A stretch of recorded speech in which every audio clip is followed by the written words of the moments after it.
بسم اللہ الرحمن الرحیم۔ السلام علیکم ورحمۃ اللہ وبرکاتہ۔ میں امید کرتا ہوں آپ سب دیکھنے والے دوست احباب سب خیریت سے ہوں گے۔ اللہ تعالیٰ آپ کو دنیا اور آخرت میں خوشیاں نصیب فرمائے۔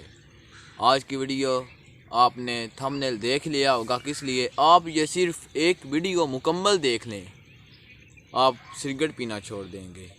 تین بھائی نے، اکی دے پکے مکان نے تے دوں دے کچے مکان نے۔ یہ ہوں دھیان کریا کیوں ہے گیم لی پتہ ہے گل کی ہے؟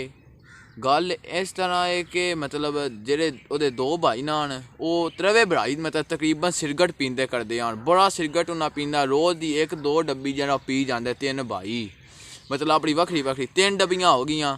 تے ایک بھائی نہ انہوں نے چند سال بعد نہ اس مطلب سگریٹ پیندا ہی وہ چھڑ دیتے، تے دو بھاواں کو نہ چھڈے۔ وہ آندا ہے میں جڑے سگریٹ روز دی ایک ڈبی لیندا ہی، وہ جڑے پیسے ہوندے ہیں میں ایک باکس بنا لیا، وہ جڑے 50-60 روپے آندا میں وگا سکدا۔ تے میں وہ کئی سالاں بعد مطلب 15 سالاں بعد آندا میں ویکھیا تے بتیرے پیسے ہو گئے، اس نال میں اپنا پکا مکان بنا لیا ہے۔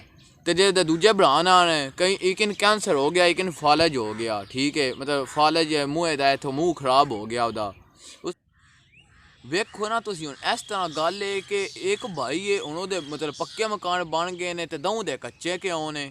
وہ نہ سگریٹ نہ چھڑیا، وہ پیسے برباد کردے رہے، نالے تے پیسے گئے نالے صحت گئی، یہ کوئی فائدہ نہیں۔ منو گل ساڈی، منو گل میری، منو گل پتہ کی کرو، جہے تسی روز دے ایک دو ڈبی سگریٹاں دی چھکدے ہو نا، وہ تسی انج کرو 50-60 روپیہ ایک باکس بنا لو، تسی بھی 15 سالاں بعد ویکھیا تے انشاءاللہ تہاڈے بھی پکے مکان ہوندے یا تہاڈے کول اپنا کاروبار ہوے دا، تہاڈے کول صحت ہوے دی اپنی، نہ تہاڈ کینسر ہوے دا، نہ تہاڈ کسی قسم دی کوئی بیماری نہیں ہون لگی۔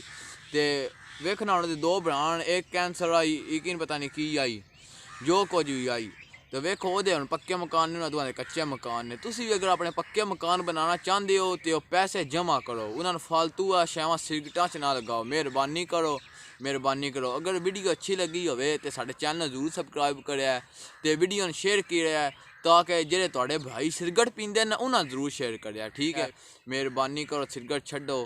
تے اے تسی ویڈیو ویکھ کے مجھے لگدا ہے تے کچھ اثر تے ہویا ہی ہونا ہے، تے تسی اگر اپنے پکے مکان بنانا چاہندے ہو تے اج دی ویڈیو تے ڈکنے ہسدے رہو تے وسدے رہو، اللہ تانوں خوش باش رکھے۔